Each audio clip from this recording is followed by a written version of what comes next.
Welcome back to Interventions and Detentions, another week, another episode. I'm your host, Brad, and this week we're talking discipline and consequences. We're going to go from the paddle to restorative practices.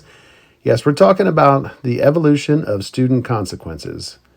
I want you to think back for a minute, not as an educator, not as a leader, but as a student, and think about the first time that you got in real trouble at school. I'm sure we all did, maybe some a little more than others, maybe a little less. I don't know. I mean, I had my fair share, but not the small redirection in a classroom, not the teacher look. I mean, that moment where you knew this is different. Maybe your name went on the board.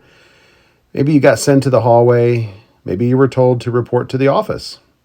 Maybe your stomach dropped because you knew your parents were about to get a phone call. Remember that feeling? I can still remember that feeling. That mix of embarrassment, fear, and honestly, a little bit of confusion. Was I in trouble because I broke a rule or because I embarrassed an adult? Was I being corrected or was I being punished? At the time, I didn't have language for it. Most kids don't. But as adults, especially those of us leading schools, we have to. Because discipline is not just about what happens in a moment. It communicates something bigger.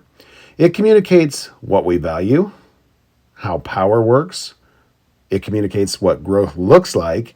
And it communicates whether mistakes are endings or maybe turning points. And here's the reality. The way schools handle consequences today looks totally and dramatically different than it did even 25 years ago, and radically different than it did 75 or 100 years ago. Some people would say we've gone soft.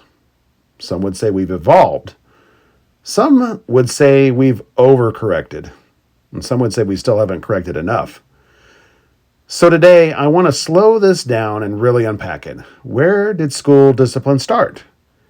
How did we move from paddles and public humiliation to more restorative circles and behavior intervention plans? What is progressive discipline actually supposed to mean? And maybe most importantly, how should consequences develop as students develop? Because a kindergarten consequence cannot look like a high school consequence. And if it does, we've missed something. I also want to talk honestly about the tension teachers are feeling right now. The fatigue, the frustration with repeated behaviors, the feeling that sometimes there are no real consequences. And I want to approach this the way I try to approach my leadership, not emotionally, not politically, but developmentally. Because if consequences are only about control, then we miss growth. If they are only about grace, then we're missing accountability.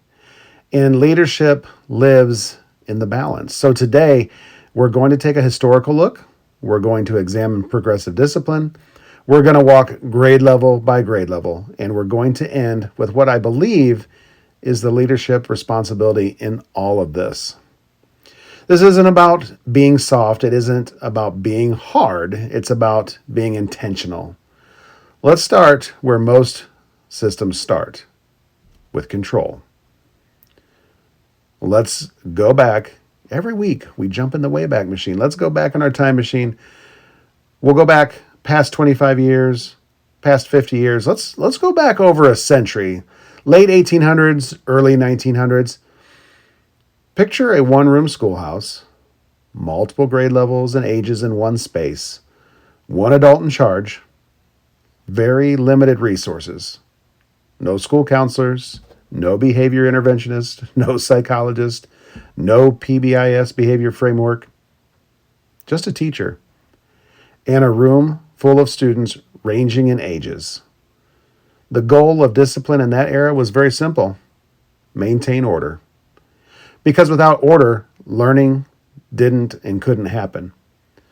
There wasn't time for processing feelings. There wasn't time for restorative circles and practices. There wasn't time for layered intervention plans. Authority was absolute. Parents backed the school, communities backed the teacher, and children were expected to comply. Corporal punishment wasn't controversial then. It was common. And whether we're comfortable with that or not, we have to understand the context. School reflected society, and society valued hierarchy, obedience, and structure.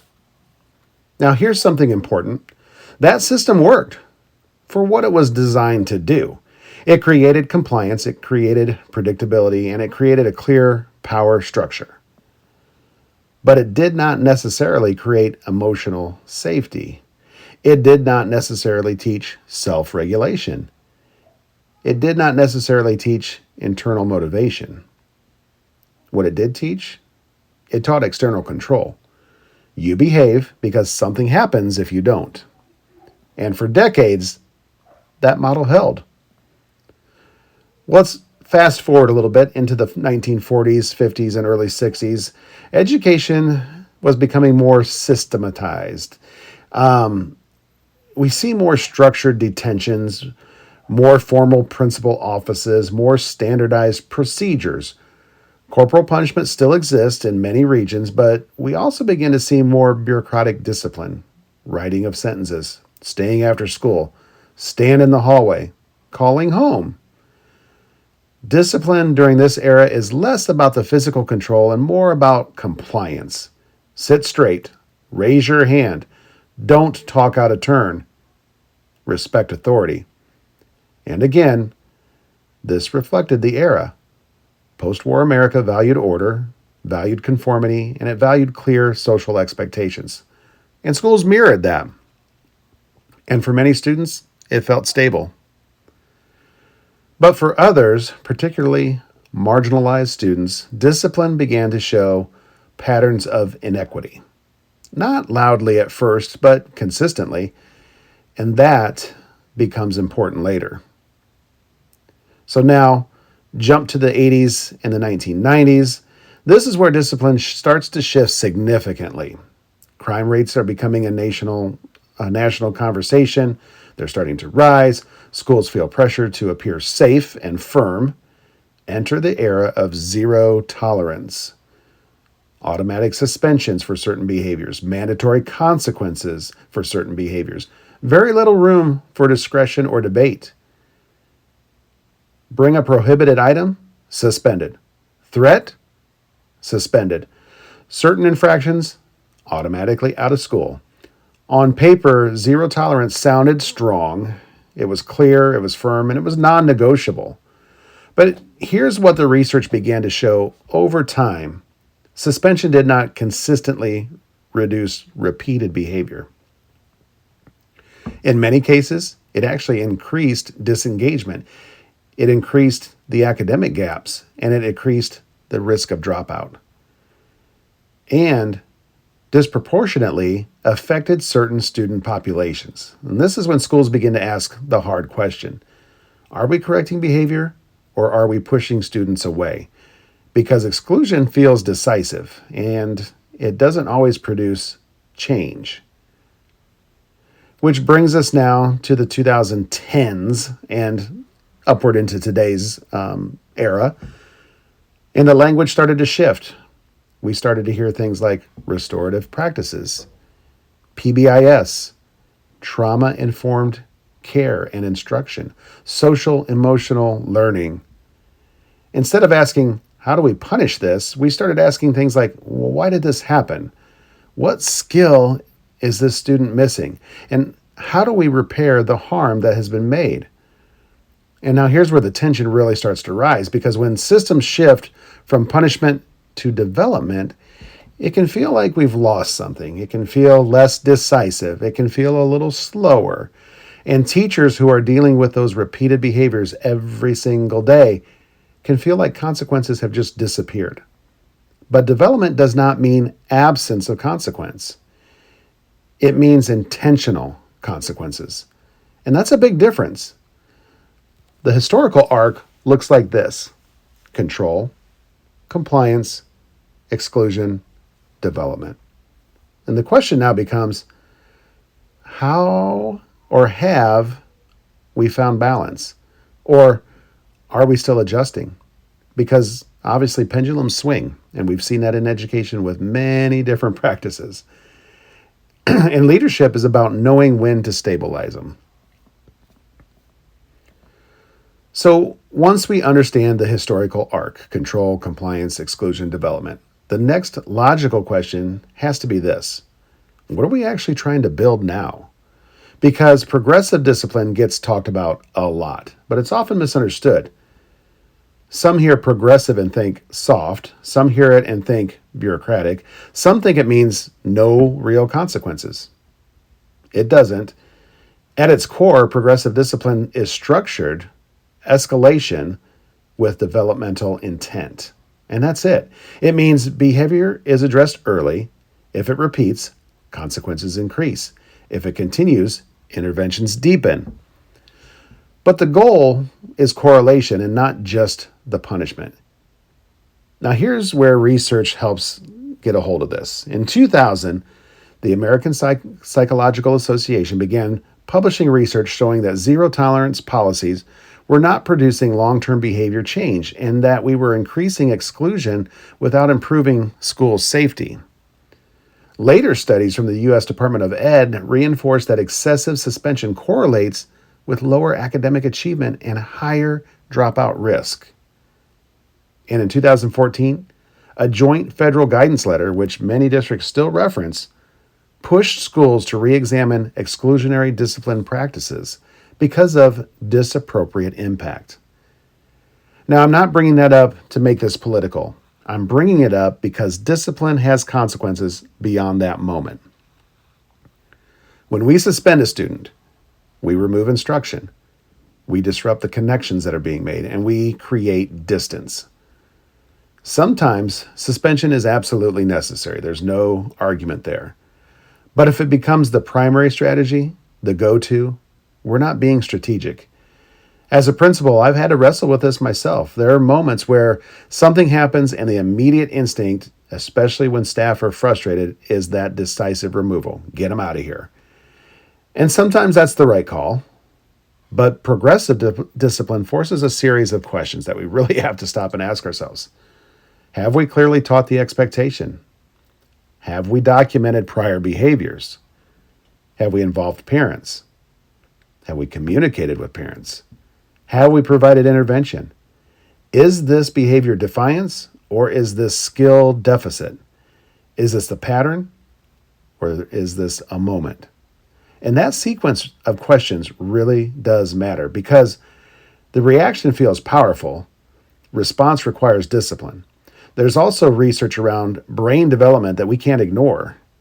The prefrontal cortex, the part of the brain responsible for impulse control, planning, and long-term decision-making, isn't fully developed until our mid-20s. Now, that doesn't excuse misbehavior, but it does explain or help to explain impulsivity, and it explains why middle schoolers can make decisions that feel shockingly short-sighted. So progressive discipline accounts for development, not by lowering the standards, but by adjusting the response. And here's something I've seen firsthand in leadership. If you don't have a clear discipline ladder, you create inconsistency. And inconsistency erodes trust faster than almost anything else in a building. Your teachers need to know, if I document this behavior, it will be addressed. Students need to know, if I repeat this behavior, the consequences will increase. And parents need to know, there's a system in place, not just randomness. A clear progressive discipline system typically includes things like verbal correction, reteaching, documentation, parent contact, loss of privileges, detention, behavior contracts, in-school suspension, out-of-school suspension when necessary. But here's where schools can get into trouble. They either escalate too fast up the ladder, or they never escalated at all. Escalating too fast creates fear-based compliance without skill growth. Never escalating creates chaos and resentment. Progressive discipline requires courage in both directions. The courage to slow down early and the courage to escalate when patterns persist. And that second part is where leadership gets uncomfortable sometimes because escalation often means conflict. It means parent meetings. It means difficult conversations. It means staff frustration. But avoiding escalation when it's warranted undermines the entire system. Another piece of research worth mentioning is from the Collaborative for Academic, Social, and Emotional Learning, the CASEL. They've shown that schools implementing strong social emotional frameworks paired with clear behavioral expectations see improvements in academic performance and reductions in disciplinary referrals. Notice I said paired, together. SEL without structure becomes permissive. Structure without SEL becomes rigid. It's the combination of the two that really works. And this is where my role as a principal comes into sharp focus, because discipline's not just about the student in front of you. It's about the adult culture behind you as well. And if teachers feel unsupported, they stop documenting. If teachers feel ignored, they stop sending referrals. If teachers feel like consequences are inconsistent, morale drops.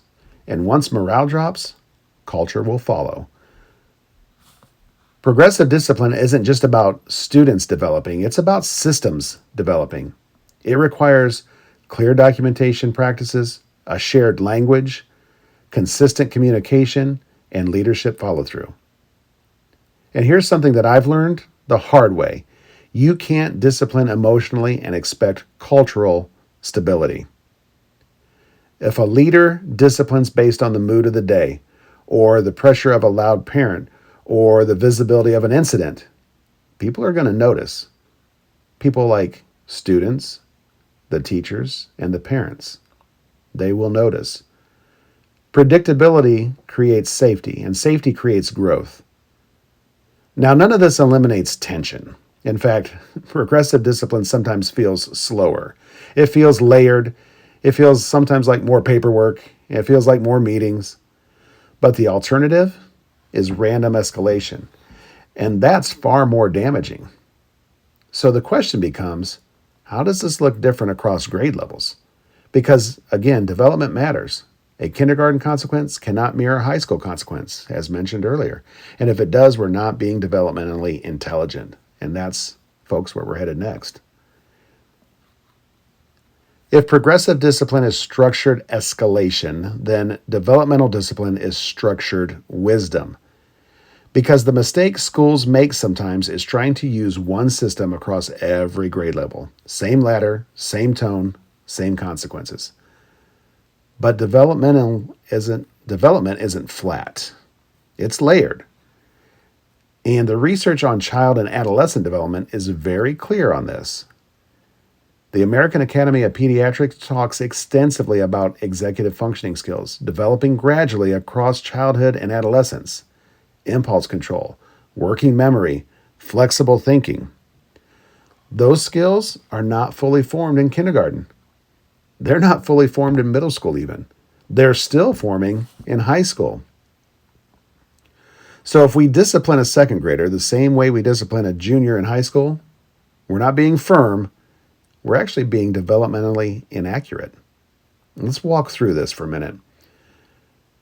Start with the primary grades, kindergarten through second. At this level, most behavior is missing skill.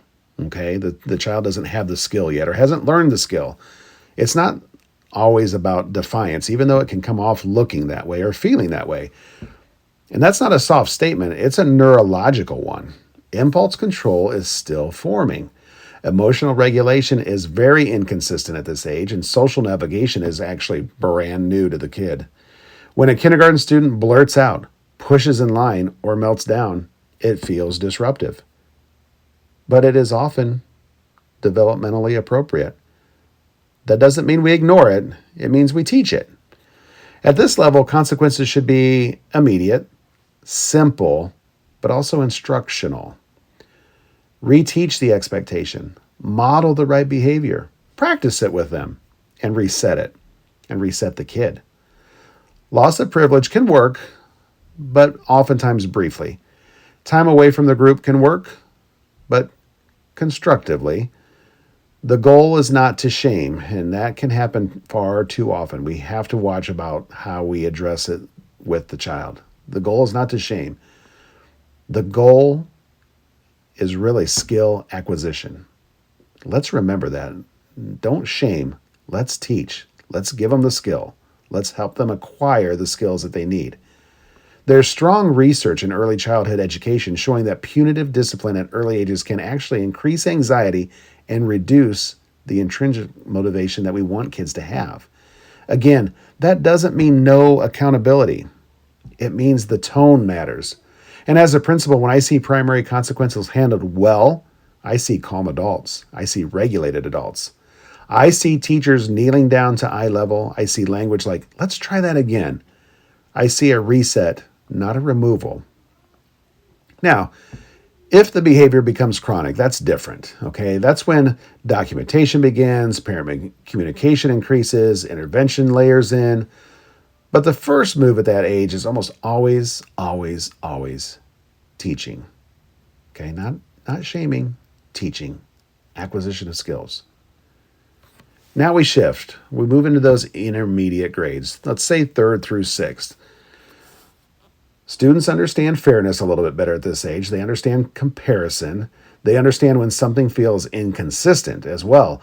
And impulse control is starting to improve, but emotions are running strong. And this is where ownership begins to matter more than ever. Reflection sheets become useful. Written processing becomes appropriate. Loss of privileges carry a little more meaning for the kids. And this is where progressive discipline becomes a little more visible to them and to the adults, because students at this level absolutely understand patterns. All right, if I talk repeatedly after being redirected, if I disrespect repeatedly, if I ignore expectations repeatedly, the consequences are going to increase. This is where consistency is critical. If one teacher follows through and another doesn't, students are going to quickly figure this out.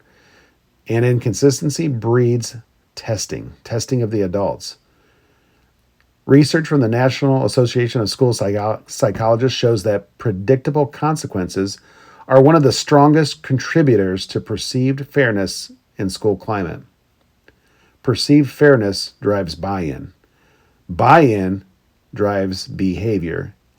As a leader, this is often where I see tension rise. Teachers want immediate consequences for repeated low-level behaviors. You can't fault them for that. They're not wrong to want support.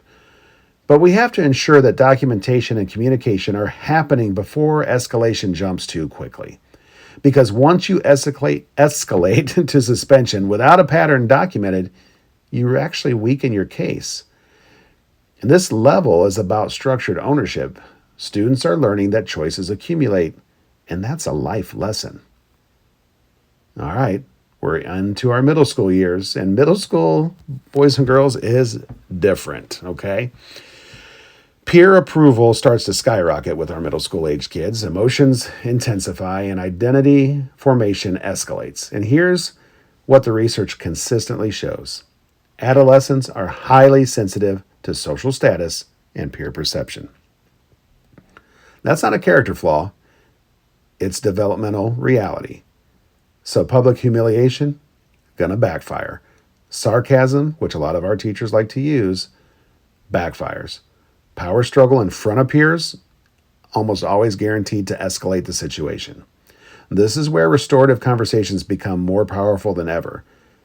Helping a student understand the impact that's happening, helping them repair the harm that's been made, and helping them save face while still being accountable. Now, let's be clear about something. Restorative does not mean consequence-free. We're not saying they're getting away with anything here. Restorative doesn't mean that. It means consequence plus repair. We're going to fix it, and we're going to show them how they can fix it. A student may still receive detention. They may still get a loss of privilege, and they may still receive an in-school suspension, but they also have a chance to process. Because middle schoolers need to be heard, not just corrected. As a principal, some of the most powerful discipline moments I've witnessed at this level didn't happen in anger. They happen in calm conversations. When a student who came in defensive left reflective.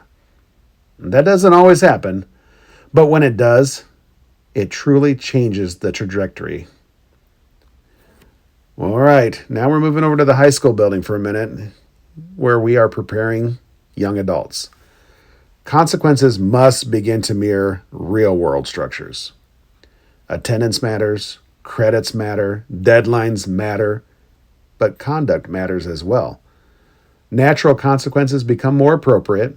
You fail to turn in work, you have an academic impact. Skipping class, attendance consequence. Repeated defiance, escalated disciplinary action. The American Institutes for Research has noted that older adolescents respond more strongly to consequences that connect directly to responsibility and future opportunity. So discipline here should connect to preparation. But here's the balance. We still know the brain development isn't complete. So while accountability increases, support can't and doesn't disappear. That's leadership. It's not shielding, it's not abandoning. Again, it's preparing. Here's the core idea. Discipline should mature as students mature. Think of it like this: from teaching skills to building ownership, to repairing impact, to preparing for adulthood. If we flatten that progression, we create either rigidity or even chaos. And when I look at discipline systems as a principal, I ask, is this developmentally aligned?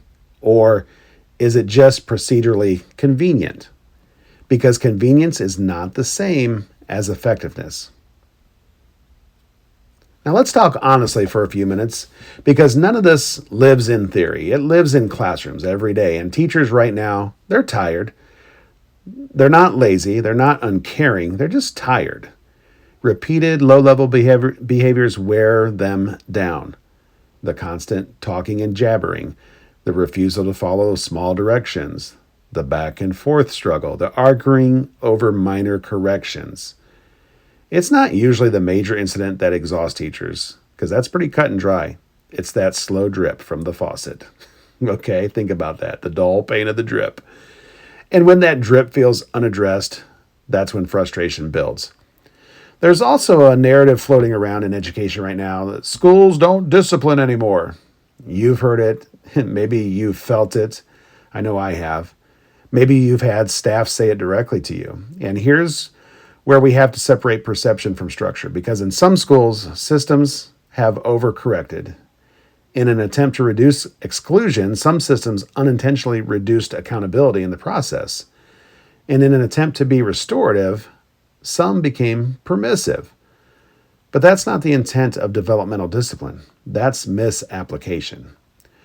Research from the RAND Corporation in recent years has shown that teachers' stress related to student behavior has increased significantly post-pandemic. And that matters because stress changes tolerance. It changes our patience. It changes interpretation. And it can change our response speed. So when we talk about discipline today, we cannot ignore educator fatigue. But here's the balanced truth. Frustration does not automatically mean the system's broken. Sometimes it means the system isn't being implemented consistently. And that's uncomfortable, but it's honest. And as a principal, I've had moments where staff felt like nothing's happening. And when we pulled documentation, we realized referrals weren't consistently being entered, parent contact hadn't consistently occurred, patterns hadn't been clearly established, and without documentation, escalation becomes difficult. It's not about blame, it's about system integrity. And on the flip side, I've also seen situations where teachers were doing everything right, documenting, communicating, reteaching, and escalation absolutely needed to happen. And when leadership hesitates in those moments to escalate, the trust erodes. So here's the tension. Teachers need to feel supported. Students need to feel accountable. Parents need to understand the system. And leaders need to stand firm when patterns demand escalating up that ladder of discipline. Another layer here is parent pressure. Parent expectations have shifted over the decades. In the early 1900s, parents rarely questioned school authority at all. Today, Communication is immediate. Email, messaging apps, social media. Incidents that used to stay inside a building can become public within minutes. That creates some real pressure. And if leadership responds to volume rather than policy, consistency disappears. Students are incredibly perceptive. They notice when consequences shift based on who calls. They notice when certain behaviors slide, and once fairness is questioned, buy-in collapses. The National School Climate Center has consistently found that perceived fairness is one of the strongest predictors of a positive school culture. Not severity, fairness. And fairness is built on predictability. Now, let me gently challenge something here. Sometimes when we say there are no consequences anymore, what we mean is the consequence didn't match my frustration level. That's human nature, but frustration is not the same as strategy. Sometimes the right consequence is quieter than we expected. Sometimes it's layered. Sometimes it involves meetings that people don't see. And sometimes it absolutely should be stronger. The key is alignment with the discipline ladder, not emotional volume. And this is where leadership becomes critical because leaders set the tone. They have to. If a principal panics publicly during a major incident, staff anxiety rises. If a principal dismisses teacher frustration, resentment rises. If a principal avoids difficult parent conversations, inconsistency rises. Balanced leadership means this: validating that teacher fatigue, holding firm to the progressive structure, escalating up that progressive structure when patterns demand it, and communicating clearly throughout. We cannot swing back to fear-based control. We cannot drift into permissive chaos, and we must stabilize in intentional accountability. And that's not easy, folks, but it's possible, and it requires clarity, which brings us to the final piece: leadership responsibility. At the end of the day, discipline's not a student issue, it's a leadership issue. Not because leaders cause behavior, but because leaders create systems, and systems shape behavior. If the system is unclear, behavior fluctuates. If the system is inconsistent, culture fractures. If the system is reactive, trust erodes, and as a principal, I've learned this: you will never discipline your way into popularity, but you can discipline your way into respect. Respect is built on three things, folks. We'll call it the 3 C's: clarity, consistency, and courage. Clarity means expectations are taught, not assumed. We do this at the primary level at the beginning of each year. We talk about our procedures and expectations and how we want students to do things the Cougar way. We're the Cougars. We give them clarity in our expectations. They're posted throughout our building. We return to them frequently. We teach them early and young so that they can get them down. They are taught and they are learned. They're not assumed. That's clarity. Consistency means consequences are predictable. They're not derived from our emotion in that moment. They're predictable. If this happens, if X happens, Y is the consequence. Courage means escalation up that ladder happens when patterns demand it, even when it's uncomfortable for us. Courage also means slowing down when that anger wants to speed it up. There's dignity in well-done discipline, folks, and that might sound strange to you, but think about it for a minute. When we hold a student accountable calmly, when we explain the impact that's been made, and when we escalate progressively, when we communicate clearly, what we're really saying is this: you matter enough to correct. You're capable of better, and your choices that you make have an impact. That helps build responsibility in the student. The opposite, humiliation or randomness, that builds resentment, and resentment never produces long-term growth. The goal is not control, it's development. It's development. The goal is not exclusion, it's preparation.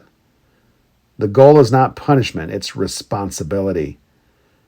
So here's the challenge. Audit your discipline ladder. Is it developmentally aligned? Is it documented clearly? Is it implemented consistently? Does it escalate when patterns persist? And most importantly, does it build the kind of adults you hope to send into the world?